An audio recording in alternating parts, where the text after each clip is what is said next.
Hey everyone, welcome to today's video. So if you've been watching any of my recent videos, you'll probably know that I have a guitar course for sale on the website Udemy. And if you're a student on that course, you'll know that you're able to ask me questions about anything relating to the content of the course in the Q&A section. And recently I got a question on there that got me thinking maybe I should make a video about this subject, as it's something that I thought about a lot when I was designing the content for my course. And it's something I still think about a lot when I'm teaching, not just online, but to private students as well. The question was this: what's the thinking behind ditching the 3-note per string and/or caged fingerings in preference of the fingerings included here? Thanks in advance. So Mark is asking, why don't I teach scales as 3-note per string fingerings and/or caged fingerings? Now, I'm going to focus mostly or entirely on 3-note per string patterns here, because while I'm not a big fan of the cage system, I would be lying if I said I thought it was completely useless, which is definitely not my opinion on it.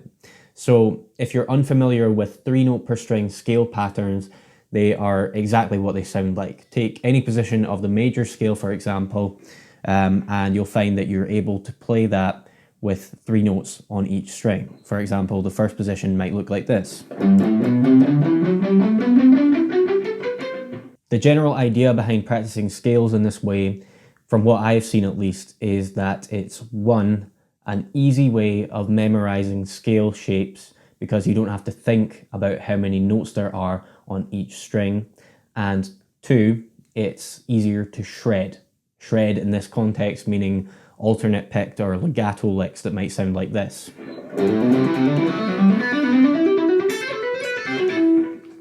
Probably better than that, but you know. Now don't get me wrong, I'm not saying that there's anything wrong with playing licks that sound like that. If that's your thing, then by all means go ahead and do it. However, the main problem I see with teaching scales in this way is that more often than not, it leads to the student memorizing visual shapes, not theory. Why is that a problem? Well, for most students that may not have encountered much in the way of music theory before, or for those that may have had a hard time understanding it in the past, finding out that there's a way to learn and memorize scale positions that requires very little thought is like stumbling across a gold mine. It's like, oh, what you mean I can learn scale positions and not have to learn any of that boring theory stuff? Great, sign me up. And how do I know this? Because that was me when I was a teenager. I ended up learning scales in this way because I had never been shown theory in a way that I deemed beneficial to my playing at the time. But the thing is, a scale is not a shape, it's a formula. When you know and understand the formula for any scale, given that you know what every note on the fretboard is, you will be able to play that scale in any position of the fretboard, starting on any string. From what I have seen, 3-note per string scale patterns train you to visualize scale positions that you can either start from the low E string or the high E string. And this seemingly eliminates the need to learn the notes of the fretboard. And that brings me to my next point. It's an ineffective way of learning to play in all 12 keys. A lot of lessons that I have watched in the past that are based on the 3-note per string method teach you that you can practice your scales by taking the positions and moving them up 1 fret at a time chromatically, like this.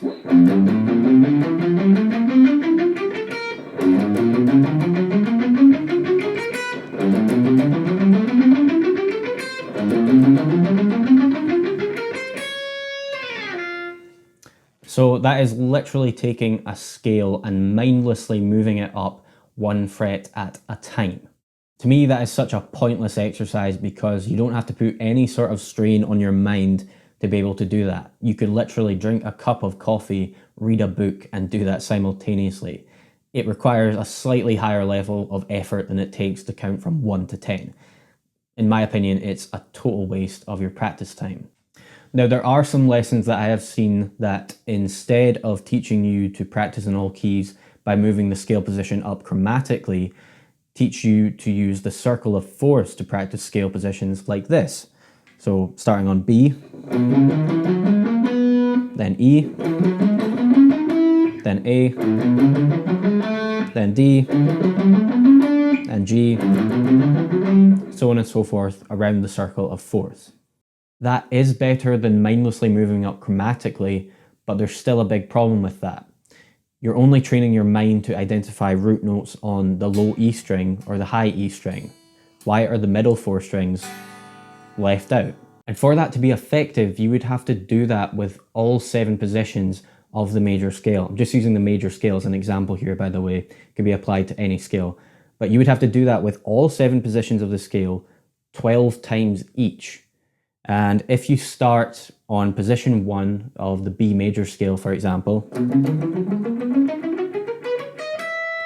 by the time you've gone through all positions like that, ascending or descending, you're going to dread having to do that for another 11 keys, covering all positions of the scale. So what you might end up doing there is thinking to yourself, hey, I'll just practice through the circle of fourths with position 1 of the scale, because as long as I know where position 1 is, I'll be able to work my way through the rest of the scale and find out where the other positions are by doing it that way. Maybe, but what will probably happen is you'll become so dependent on position 1 of the scale that you'll struggle to improvise in other areas of the neck because of your dependency on that one position. I see this happen all the time when people learn the minor pentatonic scale. Everyone knows this scale position.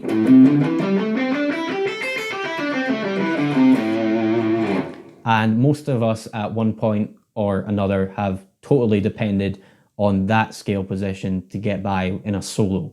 A much quicker way of being able to jump to any position of any scale comes from having the ability to identify the root notes of each scale position all across the fretboard, which of course means on all 6 strings, not just the low E and the high E.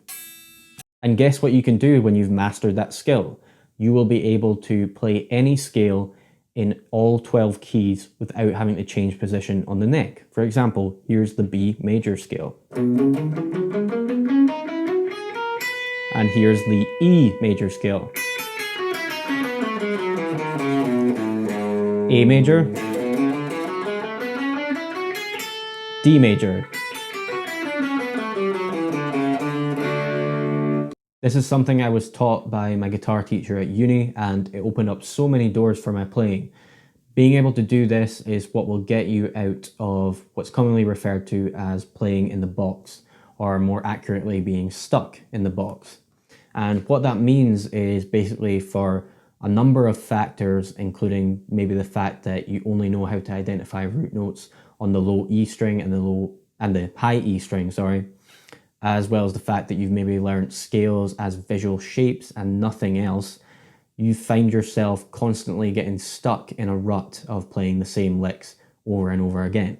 And don't get me wrong, everyone gets stuck in a rut from time to time. It doesn't matter how long you've been playing for or what methods you've used in your learning, but if you're someone that has difficulty identifying every note on the fretboard, then I can almost guarantee that learning to do that, as well as learning how to identify root notes in any position of any scale, will give you a far greater understanding of the instrument, which will in turn help prevent you from finding yourself stuck in a rut time and time again. One last point I'd like to make relates to modes. I've seen lots of players struggle to grasp the concept of modes, and I'm not going to teach them in this video because it's probably already longer than it needs to be, but I have a theory that this stems from 3-note per string scale patterns, which often teaches scales as visual shapes with little attention paid to the theory behind them. A classic example would be saying that this position of the major scale is always Ionian, and also saying that this position of the major scale is always Dorian. The thing is that with zero context, with zero chordal backing, that is just the G major scale. In fact, no, it's not. It could actually be any one of the 7 modes of the major scale. A mode is not a visual shape, because I can take these exact same notes from position 2, which is commonly seen as Dorian, and I can just take them and play them in position 1, which is commonly seen as Ionian. So that immediately debunks the myth that position 1 is always Ionian and position 2 is always Dorian. This is why I personally struggled with modes for so long. A mode only becomes a mode depending on the chords that it's played over. Anyway, before I wrap this up, for those of you that have made it this far, I thank you, because this may well have been a very uninteresting video to watch. I would just like to say that all of the problems I've talked about here in this video regarding 3-note per string scale patterns stem from my own personal experience with learning scales in that way. It's not my intention to claim that every single person that learns scales like this will have had a negative experience with that, because I couldn't possibly prove that. As I said at the start, I made this video because a student of mine asked about the subject and I thought it would make an interesting topic for a video. I'm not trying to say that my methods of teaching are perfect or that I'm the perfect guitar teacher, because I'm definitely not. There are a lot of people out there with much more knowledge and experience than me. And with all that being said, have you had a negative experience with learning 3-note per string scale patterns in the past? If so, drop a comment below and tell me all about it. That kind of sounded like one of those scam phone calls that ask you if you've been in a car accident recently and want compensation. Anyway, on the flip side of that, have you had a positive experience with learning 3-note per string scale patterns? If so, please do enlighten me. I'd really be interested to hear about that as well. All right, everyone, I've been talking for far too long now, so I'm going to call it a day here. If you have suggestions for any guitar-related topics that you'd like me to discuss on this channel in the future, let me know by dropping a comment below. And if you like this video, please give it a thumbs up and click subscribe for more.